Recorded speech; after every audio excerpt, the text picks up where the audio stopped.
Well, this is what we call here cozy crime, which has been really kind of taken off as a term because of people like Richard Osman, who actually has fantastic plotting. I'm a great fan of his.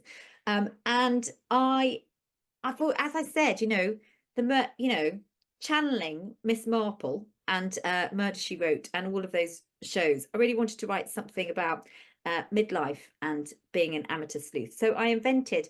What happened was I was clearing out my mum's house and I found her copy of Mrs Beaton's Book of Household Management. Now, Mrs Beaton wrote this book in 1861. It first came out, and it was the best selling book for over a century. It sold more copies than anything apart from the Bible, and it was a cookery book where she had taken lots and lots of she was a bit of a magpie. She collated loads of recipes from the day.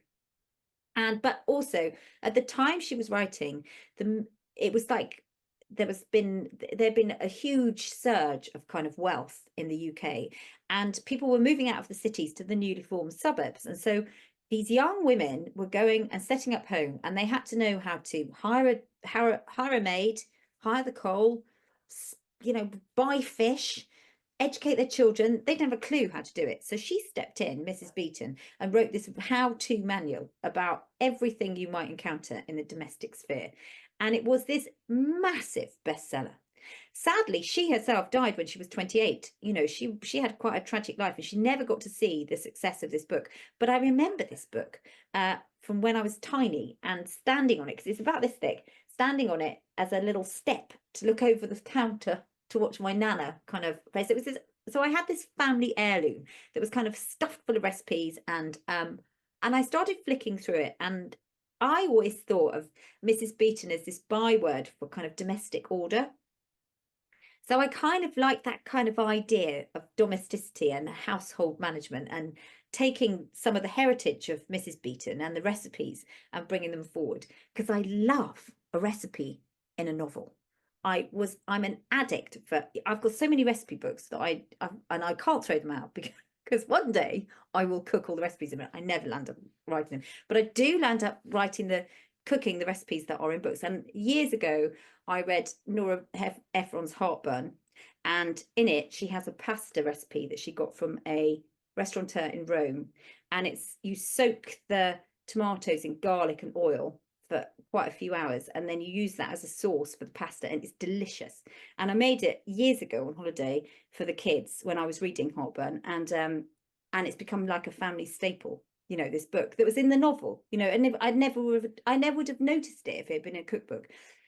So I wanted to kind of do this idea of taking the heritage and taking some recipes. So I have invented Alice Beaton, who is a distant relative, fictionally distant relative of Mrs Beaton, and she runs the Good Household Management Agency in London, and she places high-end staff I've told you this earlier, but she places high-end staff in mansions and country piles, and she really thinks that she knows about how investigations work until one of her staff gets murdered, and then she has to do it. She's clueless. She's absolutely clueless. And she comes up against I've got a very scruffy Detective Rigby in there, which is quite fun. And yeah, so she's got a kind of cast of characters, and this is going to be the first of a series. So it's, again, really fun setting that up and that world up, because I've been writing quite a few short stories to promote it, and Alice is just a gift that keeps on giving.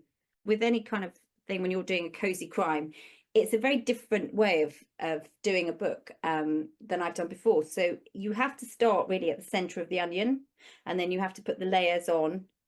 So it's a different way of plotting, but they are in some ways quite formulaic, because you have to follow a kind of something bad happens, and now you have to find out why, and you have to go through the suspects, and you have, I wanted to kind of take a real Murders in the Building vibe. We love that show that's in the US. It's come here.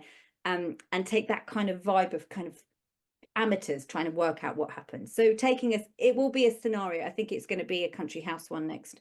And Alice has to go in with her pals and find out what's happened. But it's really fun, having written lots of books with lots of characters, writing a character with a lot of depth and putting her in a scenario. So it's been a real joy to write, and I can't wait to write more of her because she's, you know, she's brilliant, really, really brilliant fun.